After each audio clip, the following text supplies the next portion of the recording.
Dans l'épisode précédent, Nino s'était fait poursuivre à travers tout le quartier de la Défense par les petits du 92. Pourtant, Nino venait donner un concert gratuit dans le 92 en faveur des jeunes en difficulté. D'un autre côté, Sadek nous faisait part de son matérialisme et de son côté froid et calculateur. Je traîne avec les gens par intérêt. De plus, il a critiqué un de ses anciens amis, le regretté Fabebi. À l'époque, je traînais avec FAB, mais parce que gros, nul FAB. Gros. Et enfin, Djadja du groupe Djadja et Dinaz nous annonçait une terrible nouvelle. Comment Nino réagira-t-il par rapport à sa déconvenue? Comment Sadek, ce gentil petit garçon, a pu devenir à ce point un tel personnage? Djadja va-t-il quitter son groupe? Vous le saurez en regardant les rappeurs de la télé-réalité.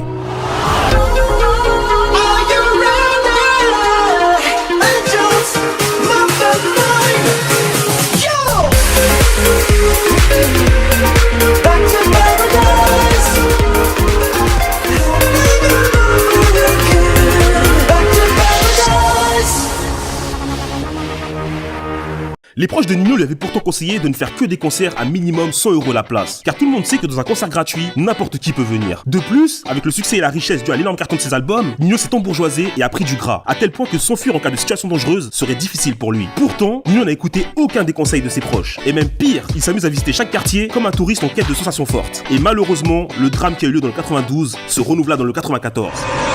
Regardez, la Khagal Nino, les khaglateurs de...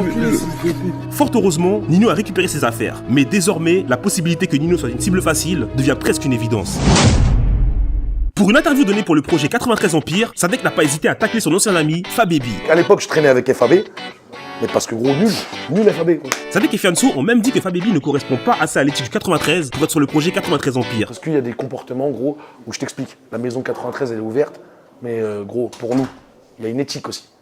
En mode 93 Empire, c'est un comité olympique, alors qu'ils ont invité VG Dream et Dadju. Et que de plus, Sadek a sorti un album de funk brésilienne. Sadek, il est parti au Brésil, il a mis une perruque, il se prend pour un Brésilien.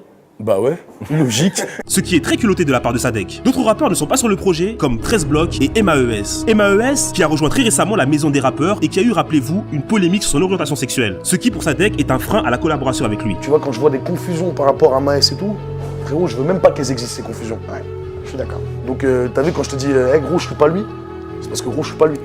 Qui lui? Lui, ce gros PD. Concernant les deux inséparables de la maison des rappeurs, cette semaine, il y a eu une déferlante de tweets annonçant leur séparation, suite à une annonce que Djadja aurait postée sur son compte Snapchat. Ce snap a été relié énormément de fois et a même été tourné en dérision par plusieurs personnes. Du côté des fans, cette nouvelle a créé un choc. Après plusieurs heures de silence et de doute, on a finalement appris qu'il n'en était rien, car le duo a démenti sur son compte officiel. Le couple Djadja et Dinaz semble plus solide que jamais. Tous ces événements ont perturbé cette semaine au sein de la télé-réalité du rap. Nino devra-t-il s'acheter une sécurité pour marcher en paix ou devra-t-il tout simplement arrêter le rap? Sadek arrêtera-t-il de se laisser influencer par la série Narcos, ce qui le rend aussi insupportable et gros que Pablo Escobar? Le couple de Djadja et Dinaz résistera-t-il à la pression?